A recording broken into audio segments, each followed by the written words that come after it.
प्रिय बंधुओं, इससे पहले वीडियो श्री गोरखनाथ चरित्र भाग 2 में आपने देखा कि कैसे कनकगिरी गांव में गुरु सेवा में गुरु गोरखनाथ जी ने अपनी आंख दान कर दी और गोरखनाथ गुरु मच्छिंद्रनाथ जी ने कैसे मंत्र जाप द्वारा उनकी आंखों को पुनः ठीक कर दिया। आज का विषय है गुरु गोरखनाथ ने संजीवनी विद्या से मिट्टी के पुतले में प्राणों का संचार कैसे किया और इस पुतले में कैसे करभंजन नाथ योगी की आत्मा का प्रवेश हो गया, जिसका गुरु मच्छिंद्रनाथ जी ने नाम गहनीनाथ रखा। तो संपूर्ण विषय जानने के लिए शुरू करते हैं श्री गोरखनाथ चरित्र भाग 3। कनकगिरी गांव से चलकर दोनों गुरु चेले चंद्रगिरी ग्राम में जा पहुंचे। वहां पर गुरु मच्छिंद्रनाथ ने गोरखनाथ को चारों वेद और 6 शास्त्र तथा 8 पुराणों का अध्ययन कराया और संजीवनी विद्या तथा सावर तंत्रों की विद्याएं सिखाई और भूत प्रेत बैताल आदि को वश में करने के मंत्रों का जाप बताया। इसके अलावा उन्होंने अनेक देवी देवताओं के दर्शन करने की विधि बताकर उन्हें बहुत से देवी देवताओं के दर्शन कराए और उनसे आशीर्वाद भी दिलवाए। इस प्रकार गुरु मच्छिंद्रनाथ ने अपने प्रिय शिष्य को समस्त रिद्धि सिद्धि से परिपूर्ण कर दिया। इस प्रकार गोरखनाथ को देवी देवताओं से संबंधित सफल सिद्धियां अनायास ही प्राप्त हो गई। एक दिन का जिक्र है, योगी गुरु मच्छिंद्रनाथ हाथ में भिक्षा पात्र लिए एक नगरी में भीख मांगने के वास्ते गए और अपने शिष्य गोरखनाथ को संजीवनी विद्या का पाठ याद करने का आदेश दे गए। गोरखनाथ अपने गुरु के आदेश अनुसार संजीवनी विद्या का पाठ याद करने में लगे रहे। जब गोरखनाथ पाठ याद करने की साधना में लगे हुए होते थे तो गुरु मच्छिंद्रनाथ भिक्षा मांगने जाया करते थे। इस तरह से ये दोनों गुरु शिष्य सगे बाप बेटे के समान मिलजुल कर रहते थे और अपने अपने कर्तव्यों का पालन नियमानुसार किया करते थे। जब गोरखनाथ संजीवनी विद्या के पाठ में लगे हुए थे तब गुरु मच्छिंद्रनाथ भिक्षा का पात्र हाथ में लिए हुए गांव में भिक्षा मांग रहे थे। उसी समय गांव निवासी कुछ बालक तालाब के किनारे गिल्ली मिट्टी से खेल रहे थे। उनके हाथों में गिल्ली मिट्टी थी जो एक दूसरे पर फेंककर खुश हो रहे थे और उधम मचाकर भांति भांति के खेल खेल रहे थे। वे बात बात में एक दूसरे को गालियां देते और मारपीट करते थे, जिससे कोई बालक रोता, कोई तालियां बजा बजाकर जोर जोर से हंसता। गोरखनाथ उनके उद्यम मचाने से काफी परेशान थे। बच्चों के शैतानी करने के कारण और गाली गलौज की वजह से उनके पाठ याद करने में विघ्न पड़ रहा था। फिर भी वह उद्यम से अपना ध्यान अपनी साधना में दृढ़ता के संग लगाने में लीन थे। उसी समय उन बालकों ने आपस में मिलकर निश्चय किया कि मिट्टी की एक गाड़ी बनानी चाहिए, जिस पर मिट्टी का ही एक हाँकने वाला गाड़ीवान भी बैठा होना चाहिए। परंतु सबसे कठिन प्रश्न इस बात का था कि गाड़ी बने किस प्रकार जिस पर गाड़ीवान भी बैठा होवे। बालकों ने तालाब से गिल्ली मिट्टी लेकर गोरखनाथ के समीप आकर कहा, साधु बाबा, इस मिट्टी से हम लोगों के वास्ते एक गाड़ी बना दीजिए। गोरखनाथ बोले, भाई मैं गाड़ी बनाना नहीं जानता। ये कहकर बालकों को टाल दिया। परंतु धुन के पक्के धुनी बालकों ने गाड़ी बार बार बनाकर बार बार बिगाड़ने के बाद अंत में गाड़ी को बना ही लिया। परंतु गाड़ी पर गाड़ीवान न बैठा होने के कारण ये भारी कमी सभी बालकों को बुरी तरह खटकी। परंतु गाड़ीवान किस प्रकार बनाया जाए, ये किसी बालक की भी बुद्धि में नहीं बैठता था। जब किसी भी प्रकार गाड़ीवान बनाने की आशा नहीं रही तब सब निराश होकर अपनी भोली शकल बनाकर गोरखनाथ के निकट आकर गिड़गिड़ाकर बोले, साधु बाबा, गाड़ी तो हमने बना ली है, परंतु गाड़ीवान आप बना दें। गोरखनाथ ने उन्हें टालने की गरज से कहा, बच्चों, मुझे ऐसे काम नहीं आते। मगर बालक तो बालक ही होते हैं, वह क्यों मानने लगे। उनमें से एक लड़का बोला, बड़ी अजीब बात है, आप इतने पढ़े लिखे होकर एक गाड़ीवान नहीं बना सकते। हमने तो सुना है पढ़े लिखे लोग तिपाई, खाट वगैरह सब चीजें बना लेते हैं, सब बच्चों ने ताली पीट पीट कर अपने साथी की बात का समर्थन किया कि ये बाबा जी झूठ बोलते हैं, गाड़ीवान बनाना इन्हें जरूर आता होगा। गोरखनाथ को बालकों के उद्यम से तंग आकर मत्था पच्ची करने में अपनी भलाई नजर नहीं आई। उनकी संजीवनी विद्या में विघन जो पड़ रहा था, इसलिए उन्होंने हार मानकर कहा, गाड़ीवान बन जाने के बाद तुम यहाँ से दूर जाकर खेलोगे। सब बच्चों ने एक स्वर से कहा, गाड़ीवान बन जाने पर हम यहाँ से बहुत दूर जाकर खेलेंगे। गोरखनाथ बच्चों की बात सुनकर हंस पड़े और गीली मिट्टी अपने हाथ में लेकर छोटा सा मिट्टी का गाड़ीवान बनाने लगे। गोरखनाथ गाड़ीवान बनाते जाते थे और संजीवनी विद्या के मंत्रों का जाप करते जाते थे। अभी गाड़ीवान पूरा बन भी न पाया था कि संजीवनी विद्या के मंत्रों के प्रभाव से बालक के अंग हिलने शुरू हो गए। गोरखनाथ के हाथ मिट्टी का गाड़ीवान बनाने के कारण हिल रहे थे, इसलिए उन्होंने उसके हिलने पर अपना ध्यान ही नहीं दिया। जब गाड़ीवान पूरा बन चुका तो बनाते वक्त संजीवनी विद्या के मंत्रों का जाप करते रहने के कारण उसमें जीवात्मा का प्रवेश हो गया। जो गाड़ीवान खिलौने के रूप में गढ़ा गया था, वह खिलौना न रहकर जीता जागता छोटा सा बालक बन गया, जिसके शरीर में हड्डी, मांस, रुधिर, प्राण सभी मौजूद थे। उस बालक में ज्ञान इंद्रियों का प्रवेश होने के साथ साथ ईश्वर कृपा से कर्म इंद्रियों का भी समावेश होने के कारण मनुष्य जैसा छोटा बालक बन गया था। वह रोता रोता बोला, जय गुरु गोरखनाथ की। गाड़ीवान के मिट्टी के पुतले को बोलता देखकर गोरखनाथ को काफी कौतूहल हुआ कि इसमें जान किस प्रकार पड़ गई, ये सब किस कारण हो गया। गांव के बालक अपने मिट्टी के बने गाड़ीवान को रोता तथा बोलता हुआ देखकर भूत भूत चिल्लाते हुए गांव के भीतर भाग गए। वे काफी भयभीत हो गए थे। उन्होंने अपने घरों में पहुंचकर सारी घटना खोल खोल कर अपने माता पिताओं को सुनाई। ऐसी घटना सुनकर सभी ग्रामवासियों को काफी आश्चर्य हुआ। सारे ग्राम में एक हंगामा सा मच गया। इसी गांव में योगी मच्छिंद्रनाथ भी भिक्षा पात्र हाथ में लिए भिक्षा मांग रहे थे।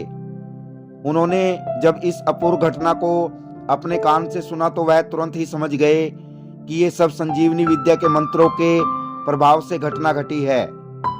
उधर गांव में अपने बालकों के मुख से ऐसी अनहोनी अपूर्व घटना को सुनकर गांव के सकल नर नारी अपने अपने घरों से मिट्टी के बने बोलते चालते गाड़ीवान को देखने के वास्ते भारी संख्या में जल्दी जल्दी चल पड़े। गोरखनाथ के आसपास बड़े भारी मेले जैसी भीड़ लग गई। लोग, स्त्रियां गोरखनाथ से तरह तरह के प्रश्न पूछने लगे। वह उत्तर देते देते परेशान हो गए, उनकी जुबान थक गई। दूसरी तरफ गांव की नारियां मिट्टी के बने सजीव गाड़ीवान को देख देख कर बड़ा ही ताजुब सा कर रही थी। कोई प्यार से उसके सिर पर हाथ फेर कर उसका सिर सहला रही थी, तो कोई उसकी नाक पकड़कर कह रही थी, इसकी नाक कितनी छोटी सी है। कोई कहती, उसका मुंह तो खोलकर देखो, उसके दांत भी हैं या नहीं। इन गांव निवासी स्त्रियों के झुंड को देखकर वह घबरा कर रोने लगा, तो एक सुंदरी ने उसे अपनी गोदी में उठाकर प्यार से पुचकारा तथा उस बालक का मुंह चूमना शुरू कर दिया। एक से दूसरी उसे छीनकर उसकी दुर्दशा बना रही थी। उसी समय गुरु मच्छिंद्रनाथ अपना भिक्षा पात्र लिए आ पहुंचे और काफी भीड़ भाड़ देखकर अपने शिष्य से बोले, बेटा गोरखनाथ, अब तुम पूर्ण सिद्ध योगी बन गए हो। गोरखनाथ बोले, गुरुदेव, ये सब किस प्रकार हो गया। गुरु मच्छिंद्रनाथ बोले, बेटा, ये सब संजीवनी विद्या के मंत्रों का प्रभाव है। गुरु मच्छिंद्रनाथ गोरखनाथ जी से बोले, तुम जिस प्रकार मन लगाकर पाठ कर रहे थे, उसी कारण से मिट्टी के पुतले में प्राणों का संचार हो गया। तुमने इसे पाठ करते हुए अपने हाथों से बनाया है, इसी से इसमें करभंजन नाथ योगी की आत्मा का प्रवेश हो गया है।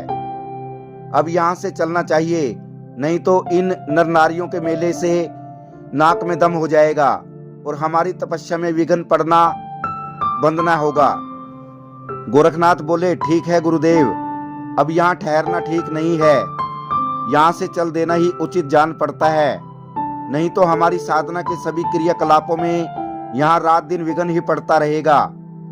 इस प्रकार वार्तालाप कर दोनों गुरु चेलों ने अपना अपना झोली खप्पर और चिमटा संगवा लिया।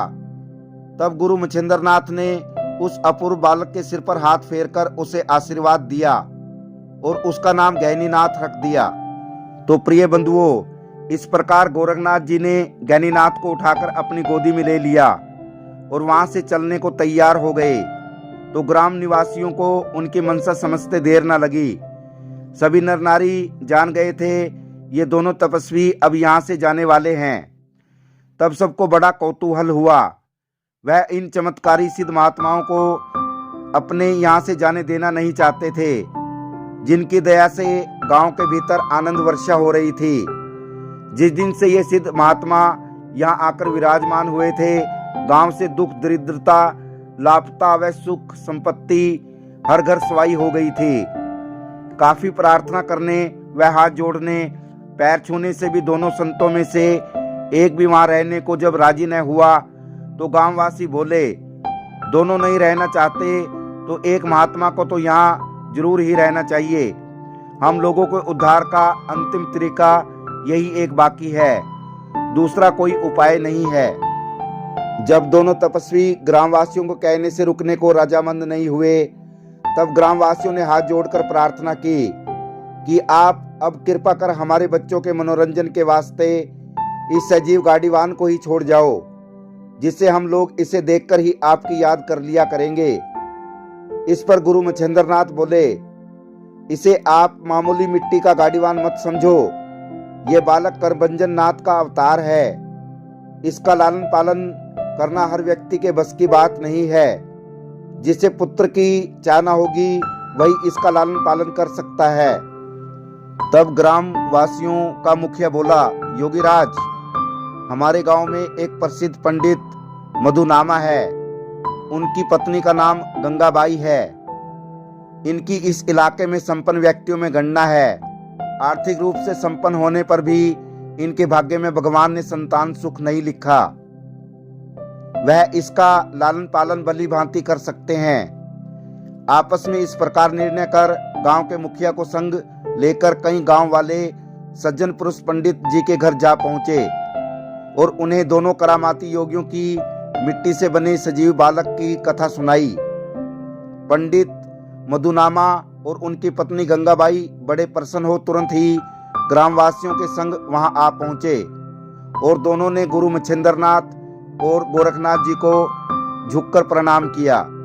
तो प्रिय बंधुओं, इस प्रकार मधुनामा और उनकी पत्नी गंगाबाई ने योगी मच्छिंद्रनाथ व गोरखनाथ से हाथ जोड़कर विनती की कि योगीराज, हम दोनों पति पत्नी ब्राह्मण जाति के हैं और बिना संतान के हमारा बुढ़ापा खराब है। अगर आप इस मिट्टी के बने संजीव बालक को हमें पालने के वास्ते देने की दया करें तो हमारा घर गुलजार हो जाएगा। गांव के मुखिया और दूसरे सज्जन पुरुषों ने भी पंडित जी की सिफारिश की। योगीराज जी, ये हमारे पुरोहित जी अपने सद्गुणों के कारण हम ग्रामवासियों के दिलों के राजा हैं। इनके घर हर चीज की मौज है। सिर्फ ये संतान दुख से ही दुखी हैं। इन्हें इस सुंदर खिलौने जैसे बालक को देकर संतान के दुख से छुटकारा दिलाने की दया करें। गांव निवासियों और उनके मुखिया की बातें सुनकर योगी मच्छिंद्रनाथ बोले, पंडित पंडितानी के दुख के साथ मेरी भी सहानुभूति है, परंतु इस अपूर्व बालक का पालन ये भली प्रकार भी कर सकेंगे या नहीं, ये विचारने का विषय है। इस प्रकार मधुनामा पंडित और उनकी पत्नी गंगाबाई दोनों एक साथ बोले, क्यों नहीं कर सकेंगे।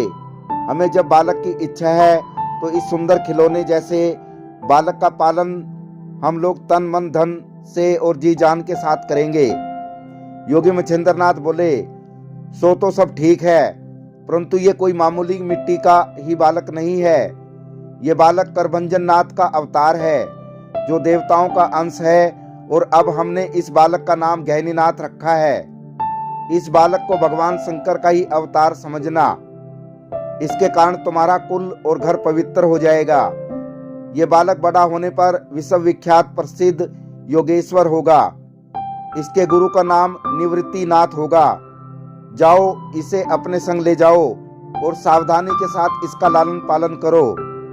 इतना कहकर योगी मच्छिंद्रनाथ ने गंगाबाई के ऊपर अभिमंत्रित भस्म छिड़की, जिसके प्रभाव से गंगाबाई के हृदय का ममत्व जाग उठा और उसके स्तनों से दूध उत्पन्न हो गया। उसने तुरंत ही बालक गैनीनाथ को स्तन पान कराया और गुरु मच्छिंद्रनाथ से बोली, योगीराज आप निश्चिंत रहें। तो प्रिय बंधुओं, इस प्रकार गंगाबाई बोली, इस बालक का लालन पालन मैं अपने उदर से पैदा हुए बालक के समान ही लाड प्यार के साथ करूंगी। पंडितानी गंगाबाई की बातें सुनकर मच्छिंद्रनाथ बोले, चिंता फिक्र तो हमें रत्ती भर भी नहीं है। लो अब अपने बालक को संभालो। संभव हुआ तो 12 वर्ष के उपरांत पुनः लौटने पर इसे उपदेश देंगे। इतना कहकर दोनों गुरु चेले वहां से चल पड़े। गांव वासियों ने सम्मान पूर्वक उन्हें विदा किया और उनके चले जाने पर सबके चेहरे गमगीन हो गए। तो प्रिय बंधुओं, कैसा लगा आपको श्री गोरखनाथ चरित्र भाग 3? यदि ये वीडियो आपको पसंद आया हो तो वीडियो को शेयर करना और चैनल को सब्सक्राइब करना। आप सभी दर्शकों का धन्यवाद। जय श्री गोरखनाथ जी।